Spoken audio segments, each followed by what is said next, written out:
E aí pessoal, sejam muito bem-vindos ao canal No Pain No Gain, tudo bem com vocês? No vídeo de hoje eu quero debater uma pergunta que muito se faz dentro do mercado para quem está começando, até já tem algum tempo de estrada, que é por que alguns traders têm sucesso e outros não? O que esses caras fazem que conseguem ganhar dinheiro que outros caras não conseguem? Quais são as características desses traders que são excelentes, que conseguem fazer muita grana no mercado e que 90% das pessoas não conseguem? Vamos falar sobre isso então?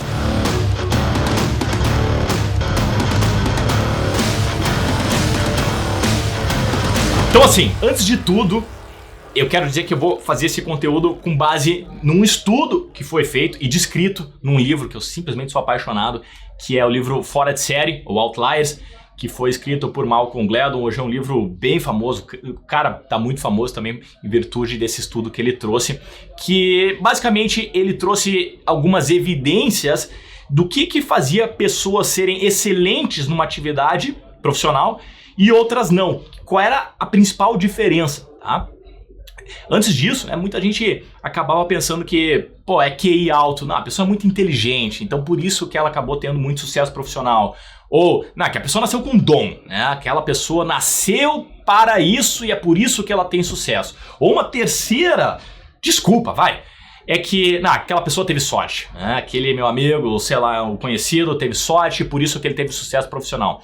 Então, o Malcolm Gladwell nesse livro, rápido, tá? Para quem não gosta de ler, eu recomendo muito que ele é um livro rápido. Ele trouxe exatamente esses 3 pontos de que isso não é determinante para uma pessoa ter sucesso. Não é sorte, não é QI alto e não é dom. Aliás, o dom para ele é uma coisa que se desenvolve. Tá? Esse é um dos principais pontos que ele traz no livro. O que difere grandes experts de pessoas que tentam, mas não conseguem chegar lá no seu meio, é a quantidade de horas que ela se propõe a ficar exercendo naquela atividade dela. Ele trouxe um número com base em estudos de que os experts, eles tinham, na média, praticado durante 10 mil horas até chegar na excelência. Ou seja, requer 10 mil horas para alguém se tornar expert em uma atividade principal. Ele traz isso de diversas formas e a que mais eu achei interessante foi que ele acompanhou um grupo de pessoas que tocaram violino ao longo de 10 anos e ele conseguiu dividir em 3 grandes grupos essas pessoas. Ele conseguiu dividir entre pessoas que acabaram na sua vida profissional sendo regulares, outro grupo bons e outro grupo excelente, as estrelas, né, a menor parte. E ele conseguiu identificar que as pessoas regulares, elas tinham praticado, na média, 4 mil horas. Enquanto o grupo bom, né, ele praticou um pouco mais, praticou 7 mil horas. E o grupo bem menor, das estrelas, dos caras que realmente se tornaram experts em tocar violino, praticaram 10 mil horas. A prática não é simplesmente, isso é um ponto que ele fala, não é simplesmente ir lá e fazer, né?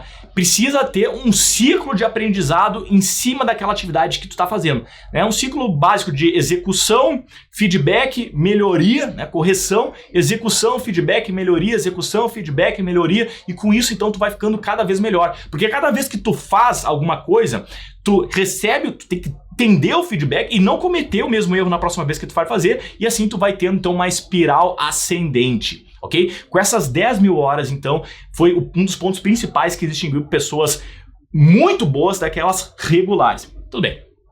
E aí, como é que a gente faz isso? Bom, através desse ciclo, tá? Esse é uma das coisas que ele propõe. E aí eu chego no ponto aqui do vídeo que eu quero trazer, que eu acho muito interessante que ele trouxe, que são os 4 níveis da excelência. Cara, isso é muito legal. Como uma pessoa sai do iniciante e vira expert? Através de 4 estágios que ele explica de forma muito objetiva, que é assim. O primeiro estágio é quando a pessoa não tem habilidade e não tem nem interesse de fazer aquilo, tá? Pegando aqui uma coisa que aconteceu comigo há pouco, eu fui esquiar e, cara, até o dia que eu decidi esquiar, eu não tinha interesse naquilo e eu não tinha, logicamente, habilidade naquilo. Então eu tava no primeiro estágio, no momento que a gente vai aprender uma atividade nova. Eu estava inconsciente e inabilidoso. Por quê? Porque eu não sabia, né, da minha habilidade e claro que eu era inabilidoso, porque eu nunca tinha feito aquilo. O segundo ponto, depois de passado essa parte, é tu continuar sendo inabilidoso, né, porque tu não tu é iniciante, tu não tem prática, mas tu ser consciente da tua inabilidade.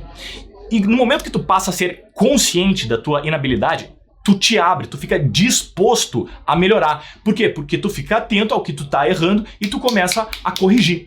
Com essas correções, tu consegue passar então pro terceiro nível, que é habilidade, porém consciente. Então tu consegue um certo nível de habilidade, dependendo do teu esforço, dependendo da quantidade de horas, mas tu ainda precisa pensar sobre aquilo.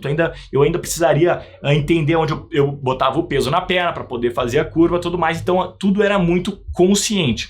Só depois das 10 mil horas, no mínimo, é que uma pessoa que está praticando alguma coisa consegue chegar no quarto estágio, que é habilidade inconsciente. Ou seja, ela consegue fazer aquilo, mas sem precisar pensar. Porque aquilo tá tão dentro dela, tá tão dentro da veia, que ela não precisa mais pensar. Isso a gente consegue ver em profissionais principalmente no esporte, né, de altíssimo nível. Pô, tu pega Cristiano Ronaldo, cara, o cara faz uns negócios absurdos, o cara mete umas bolas no meio da rua, no ângulo. Tu acha que ele pensa sobre isso? Tu acha que ele raciocina? É claro que existe um foco, mas ele já fez aquilo tantas vezes e de uma qualidade tão grande, que quando ele vai bater uma falta, o cérebro dele já sabe tudo o que precisa ser feito, tudo de uma forma muito inconsciente e rápida, que no momento que ele chuta, ele sabe exatamente aonde pegar para fazer aquela bola ir pro ângulo e ser indefensável pro goleiro. E isso tem muita relação na hora de a gente operar no mercado, porque quando a gente está aprendendo um sistema novo, o que acontece? Primeiro que a gente não sabe sobre aquele sistema. Então a gente está inconsciente e a gente não tem habilidade sobre aquele sistema. Inconsciente e inabilidade.